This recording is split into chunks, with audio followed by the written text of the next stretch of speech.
Man, it feels like it's been forever since I have been behind this mic. Yeah, it's been a while. Well, we are excited to spend some time with the Rich Relationships community, and we have a very special guest this evening.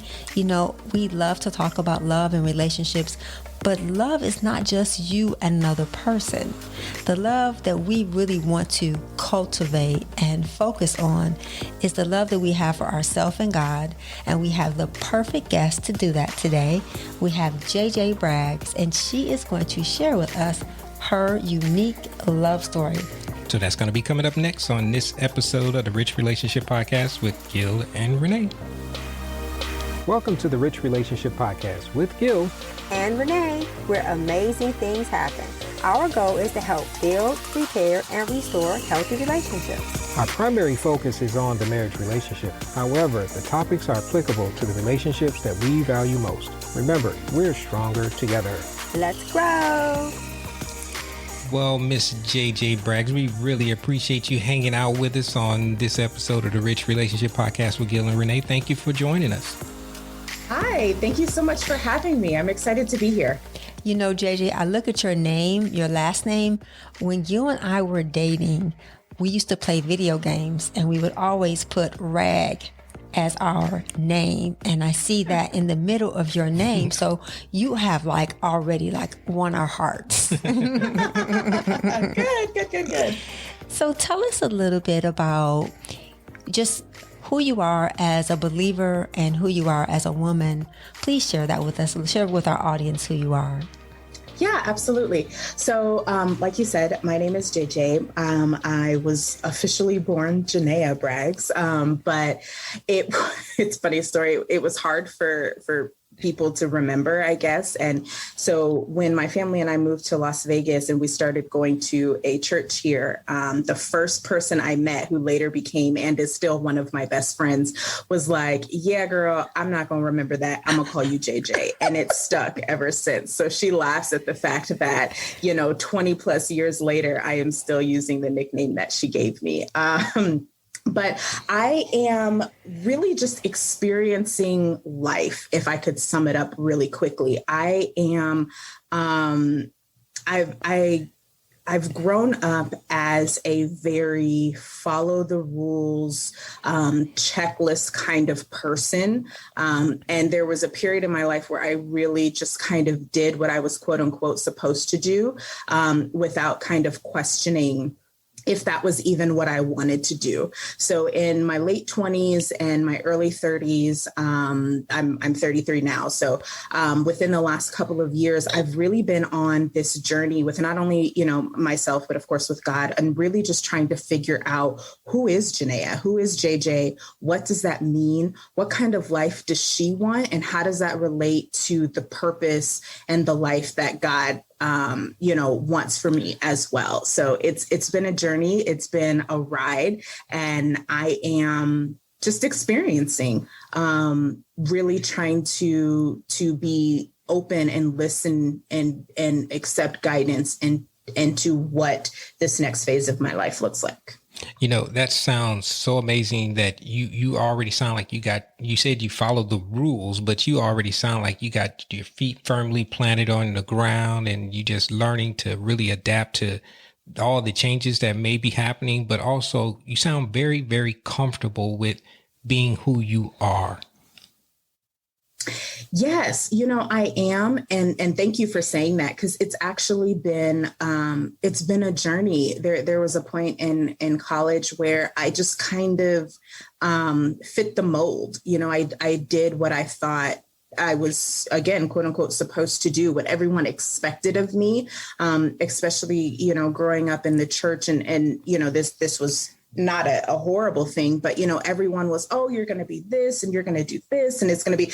And so I took those things that they were saying and I adopted that as my identity without ever pausing to have a moment to say, well, one, what does God say? And two, what do you want out of life? So I went through and I was doing things. Everything was based off of, would everyone else be okay with this decision?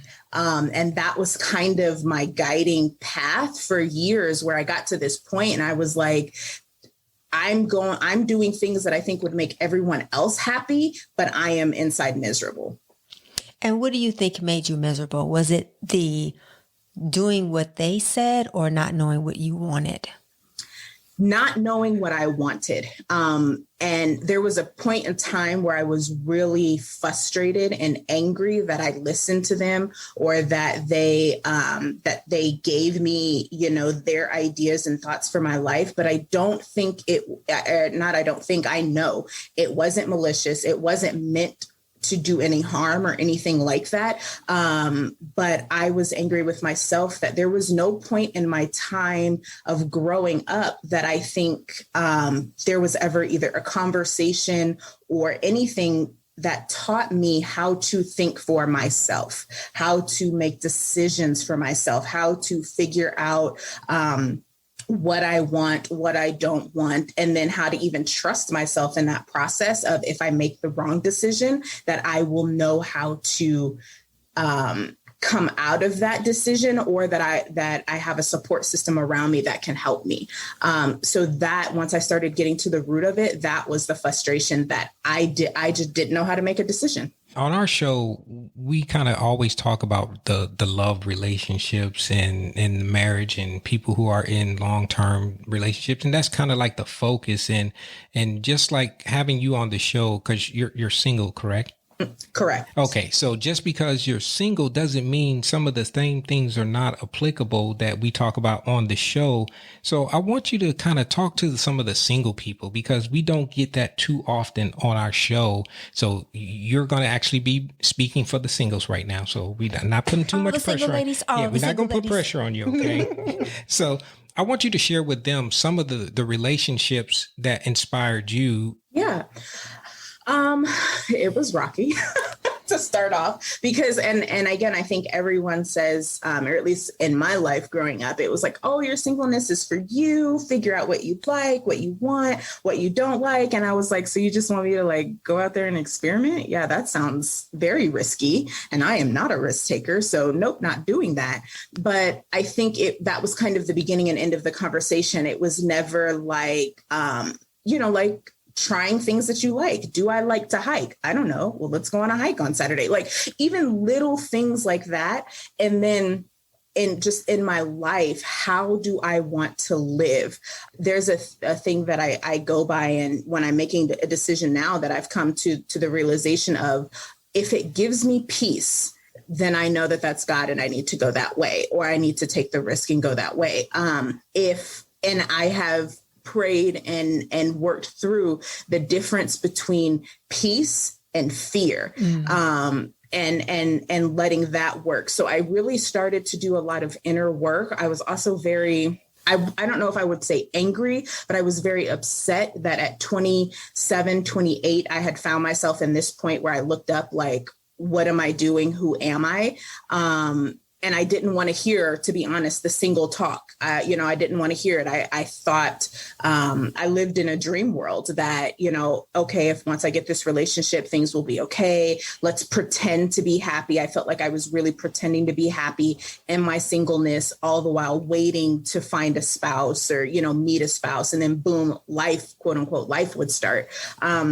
And it wasn't until I started going to therapy, honestly. And, the person asked me, my therapist asked me, if this never happens, what are you going to do? And I don't think that had ever crossed my mind. Like, I'm building or living in this fantasy life of, once I get married, I'll be able to ... or once I can't wait to be married so I can ... And it had never really crossed my mind. Like, but if you never get married, what are you going to do? Are you just going to sit there and wait for this, this moment, or are you going to live your life now? And after working with her through some of those things, I really started again to just start doing things that I dreamed of, traveling. I went on a mission trip to Haiti, and it wasn't because like, oh, I need to fill my life with all of these things. Because I think that's something that as singles that we do, is you just kind of fill your life with all of this stuff to keep you busy. So you don't have to feel, the pain or the sting of loneliness from time to time. But I started doing things that piqued my interest, where it was like, I got invited on a mission trip with my friend's church. And instead of just being like, oh, no, I can't do that, that's not something that I do, it piqued my interest. So I said, okay, do I have peace with this? Yeah, I have peace and I'm kind of excited. Sign me up. Let's go. And I went and I had the time of my life. It was such a great experience. So I think learning to lean into things like that. And, I love when you were talking about, experimenting. And I think that we don't give a clear path towards what does going from being single to being single to maybe being married, or even maybe being single again. Because the thing that we always talk about is that everyone starts off being single. And I think that unfortunately in our society and our culture, we put pressure on women to paint this picture that when they get married, life will begin. And I love that you're saying that you experimented with, what did I like? Where do I like to go? What do I like to do? And so one of the questions I want to ask you that someone asked my daughter when she was young, and you can think about it, but I'm going to share also what I think it means. You share what you think it means. The question was, what is the difference between a married woman and a single woman? And you're going to answer it now? Yeah. You want me to answer it first, JayJay? Or you want to think? Why don't you just go ahead and answer it? Everybody give her a chance to let me think on that. Because that was a question that it came to my heart today, was something that someone asked her, because I think that when we see our parents married, we automatically think that, that's the way it's going to be for us. But what it means to me, and what I understand it to mean, is something we talk about. Single people and married people have one thing in common. If you don't know who you are, the person you go into a relationship with is going to become a god to you. And so I think that the thing that single women and married women have in common is that you have to know your identity. I don't just mean what you look like and what you like. I mean, your source. That the most important thing in our life is not getting married and having kids and having a career. It's really genuinely having a daily relationship with Jesus Christ. And so to me, that's what I think that married women and single women have in common, that we overlook. We make Jesus, the relationship with God, like an afterthought, or it's like something small. And so that's what I believe that married women and single women both have in common. Oh, I like that. I was going to say, is there a difference? Like, is there a difference? I think I want to be this woman. I want to be this person, or as I am single, I do want to be that person in a marriage. And I think that commonality, you're very right in terms of identity. And I think it also has to do with strength. I admire and look up to people who are married, the females, but I also admire and equally look up to the women who are single. I think there is an equal level of strength for both sets of relationships, because again, there are times where it gets lonely. You just want to have, someone to talk to, or someone to even, my thing was, I wanted someone to experience life with. I wanted someone to go on all of these trips with, and to do mission trips, or to start a business or a community group, or any of that, like to have that person there. To not have that adds an added factor. But I also recognize in marriage, now that you have that person, it also adds an added factor, because it's not just your way. Yeah, because what if they don't want to do the same things you want to do? Right. So I think that that strength and that wisdom that women use on both sides of how to navigate life is a commonality. But I absolutely agree with knowing who you are and your identity. I'm learning. I feel like I'm still in the process of learning that everything is identity. It is. And, you said a couple things that kind of resonated with me. You talked about family, and you talked about friends, like inviting you on your trip to Haiti, that helped you shape some of the identity and learn things about yourself. And just looking over some of the information about you, I thought was really interesting. As a wedding planner, you actually get to kind of peek behind the curtain and see some of the things that people are go through when they are getting prepared for this big, tremendous day in their life. what is something that you can share with us that you learned from being a wedding planner as it pertains to being single and moving, if you decide to move towards being in a longer term committed relationship? Yeah, absolutely. It honestly comes down to, I think the word I want to use is service, or a different or a type of care, or nurturing, with all of the brides and grooms that I have helped plan with their wedding. I am always in awe of how much it's not just the husband catering to the wife or the soon to be wife and what she wants to do or her vision for the wedding. But I have always had brides who do the exact same thing. Please make sure that, that my husband, soon to be husband, is taken care of. Please make sure, that we're implementing things that he wants to. I have always had brides. So I say service because for the groom, it becomes make sure my wife is happy. And for the wife, it becomes make sure my husband is happy. And I always love that. And they may say it to me in front of me. A lot of times we're having these conversations either on the side or something. And I just love the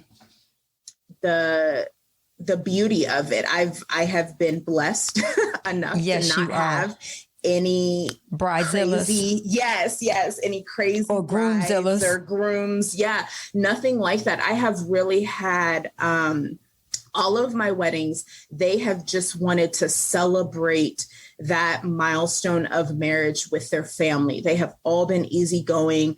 There was always hiccups in the road, but their light shines through each other and through their relationship and the way that they speak to each other, even in moments where there may have been frustration. It's very inspiring to see and to be able to witness. And I'm always honored that they pick me to be able to plan out that part of their life with them, because I know it is so special. I want you to know, Gil and I have been married for 32 years. We started dating when we were 18. We've known each other since we were 14. And we have worked with engaged couples for 17 years. Mm-hmm. And while I would love to have the same testimony that you have, that all of your customers have been wonderful, but the thing that you have gleaned is really the secret sauce. Because Gil and I always say that marriage is not where you go to get your needs met. Marriage is where you go to experience the highest level of selflessness and service.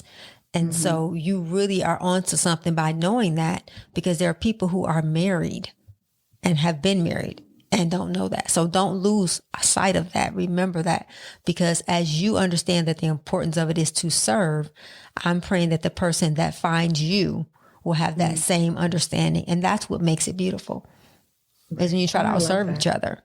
What has been your favorite wedding that you've actually worked, their favorite couple you've worked with? Ooh, my favorite couple. Oh, okay. I can't give names because if they listen, right, of course, I don't want to. That's okay. No, you don't have to give names. But there was one of, honestly, they're going to know it's them anyway. One of my first weddings, when I decided to come back to wedding planning, again, with the identity thing, I went to school, and I went to school for meeting and event planning, got out of school and was like, I'm tired of this. I'm just going to go do something else. And it was great, but it wasn't fulfilling. And I knew I was literally running from what I knew God had called me to do. So got back into wedding planning part-time. And one of my first brides and grooms, it's the friend that I went to Haiti with. And their wedding was just so, like, I had chills the entire day, planning with them as my first official. I was with the company, but that wedding, I was the lead wedding planner on it. So it was the first time that I was in charge. Again, going back to knowing yourself, I doubted my leadership ability, my skills, and can I actually do that? All of that self doubt and imposter syndrome comes in, but God could not have given me a more perfect first couple. Wow. And that will always be my favorite wedding. Again, they catered to each other, and it was all about God, love, and family. I have never been to a wedding where the bride walks down to a worship song. So she walked down to How Great Thou Art. And when she stopped at the altar, he turned and asked everyone to please stand and to worship for a moment. And I'm getting chills just talking about it now. I have never, ever seen that type of love and openness and at a wedding. And even for the family members who may not have been Christian, but to see everyone still respect and honor them in that way, it was the best experience I could have ever asked for. That is so beautiful. Yes. So I have a question for you, JayJay, because I'm listening to your story. And do you believe that sometimes the best testimony is that you didn't have a struggle? And could that be what is causing some of your frustration, that maybe your path, because you were a rule follower, maybe your path was easier because you followed the rules and you resented that? That's so funny, because in high school, when I was growing up in teen church, and, even when I transitioned from teen church, being in the ministry, to being on the staff in my early years in college, I used to always say, like, I don't go through anything. Like, I don't have like any of these experiences. Like, like some of my friends growing up in teen church, some of them had been using drugs and, had overcome all of that kind of stuff. And I was just like, I don't have that. Like, so I was always, that ain't my testimony. That's just not my testimony. Right. I was always kind of like, when is something going to happen? Because this can't be like the way that I'm going to go through life. And I think the loneliness and the identity and everything in itself really became a testimony, because I battled with, slight depression and, of course, the am I worthy and what's wrong with me and all of that kind of stuff. But I've learned now to appreciate the covering that God had over me. And even to this day, I don't understand it, and I might not even be clear. And me and God have had it out over some years, and I have walked away and said, you know what, don't talk to me anymore. I'm going to go do my thing. And then, a few days later, I'm like, okay, so what is it? What do we need to do? What do we need to do? So I don't want to paint this, this beautiful picture. I have definitely struggled and I've questioned, everything, but I am thankful that God is faithful and that he has chosen to cover me the way that he has. I did have some, me and my father are not close. My parents were married growing up and they did divorce when I was in high school. So I did struggle and battle with a lot of stuff on that end. But I definitely recognize that I was covered and shielded from a lot. You've used a couple of words that always just ring in my ears when people say them: identity and service. Those are all great words that I love to hear. Can you share with some single people out there that may be listening, what is something that they can do or they should be aware of, knowing what you know now based on, you said, the 30 plus years you have and the experiences that you have, that they should be kind of maybe pay attention to right now as a young single person? What advice would you give them now? To lean in. So, there's this whole, concept of leaning in, but I tended to lean away from things that made me uncomfortable, or things that I did not like. I wanted this, this somewhat easygoing life. Again, not knowing how to make decisions, being okay with, whatever such and such says, that's what I'm going to do, because I don't think they would lead me wrong.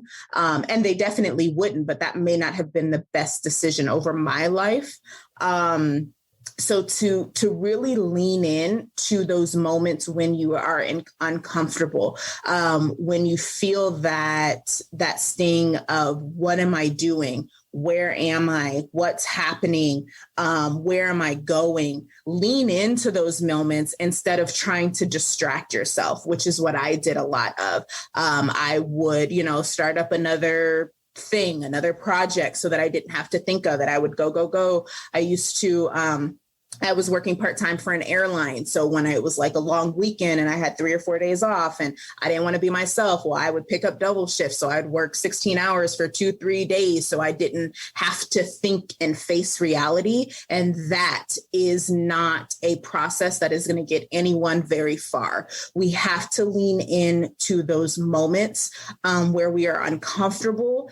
And I have learned, journaling has really, really helped me. And in those journaling moments, I feel like God is speaking back to me and helping me work through those moments. I've heard, oh my gosh, what is his name? I believe his name is Francis Chan.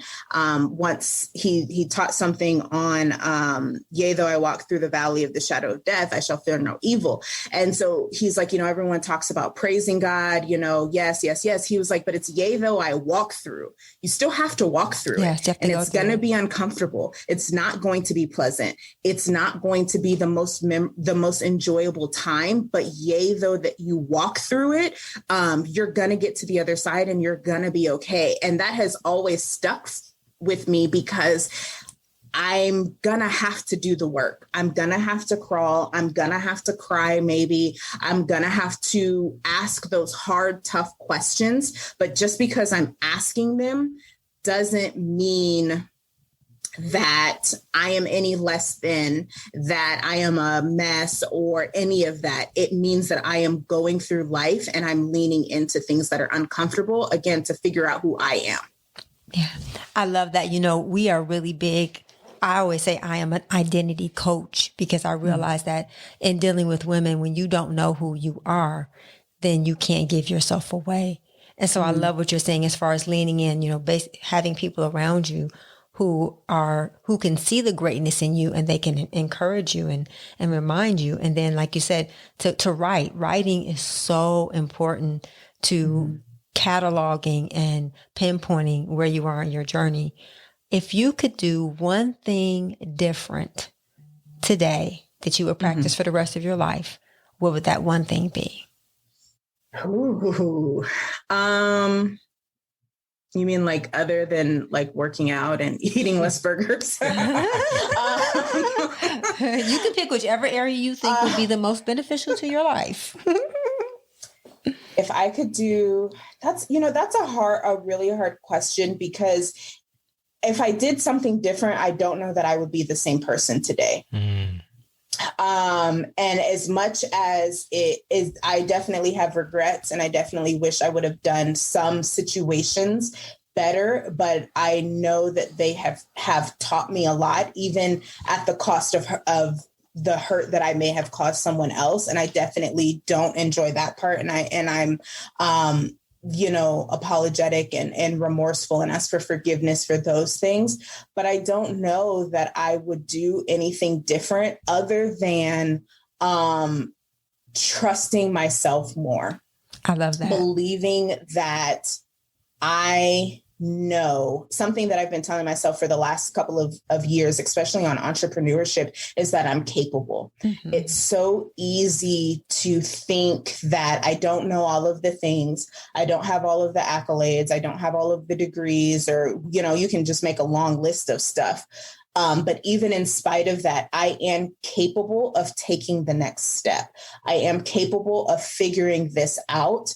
I think had I had learned that lesson a little earlier, that would have really helped me along my journey to trust in yourself and to know that you're capable. You can do this.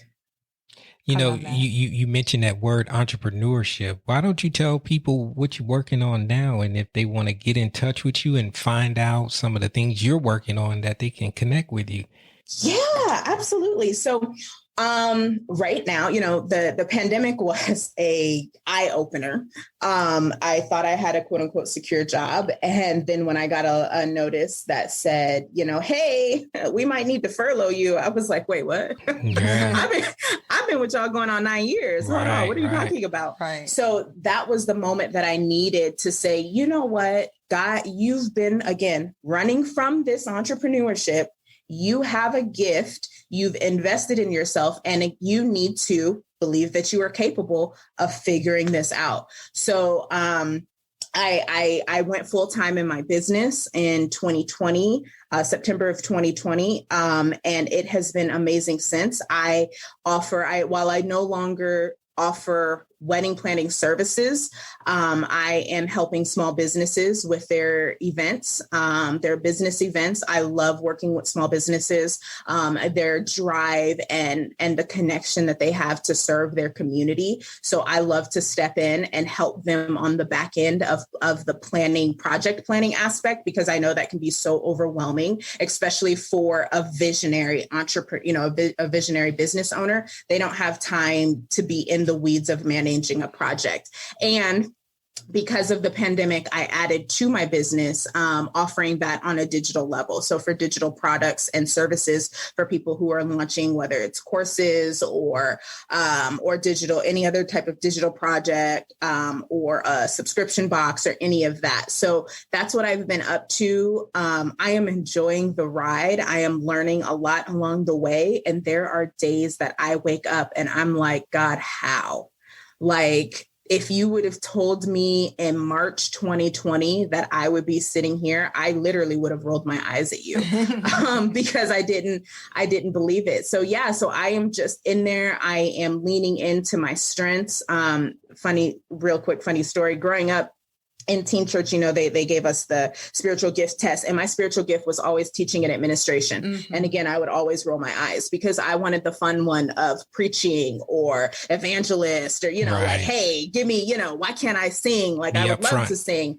And I always hated it. And last year I really came back to, you have a God-given talent and gift for administration. And you were using this every day to serve other people. And it really just kind of aligned and brought everything together of, okay, I see what you're doing. So that's where I'm at. I'm here to serve. I'm here to help businesses plan their digital launches or in-person events when they're ready to have them. Well, we are so excited and grateful for you not resisting your gift, but like you said, leaning into it. One of the things that we talk about in the course, because we've just launched our course, the Rich Relationship Refuge, the first 5 weeks is about identity, because we realize that if people don't know who they are, how can you give yourself away? And the second 5 weeks is the oneness code. But what we talk about is the oneness of God and understanding that you are more than enough in Christ Jesus, because you belong to him, because you know that you don't need any more stuff, and that you realize that you can set boundaries and you know how to tell yourself no. And so I just want to say to you, you are more than enough, and God has given you everything pertaining to life and godliness, JayJay. And I'm so excited about the doors he's opening, the path he has for you. And as you find yourself, he will find you. Thank you. Thank you. Thank you. Thank you both. I have loved this conversation. We thank you so much for being with us and hanging out with us, and all your contact information will be in the show notes. We'll make sure that actually gets put up, and we really appreciate you joining us again, JayJay. Yeah, you are a breath of fresh air, JayJay. Don't ever stop being who God created you to be. And just remember, we are stronger together. And you are more than enough. Let's grow. Thank you for listening. Thank you for your investment in time. Remember to subscribe to the show and hit the notification icon to be notified when new episodes are posted on the podcast platform that you're listening from. Or you can always find us on our website at richrelationshipsus.com or our YouTube channel, Rich Relationships with Gil and Day. If you found this podcast helpful, or you think it could help someone that you know and care about, please pass it along and share it with them. And also, you can always send your questions and comments to richrelationships.us@gmail.com. This is a weekly podcast, and the new episodes are going to be posted on Monday by 7 p.m. Central Standard Time. Remember, we're stronger together. Let's grow.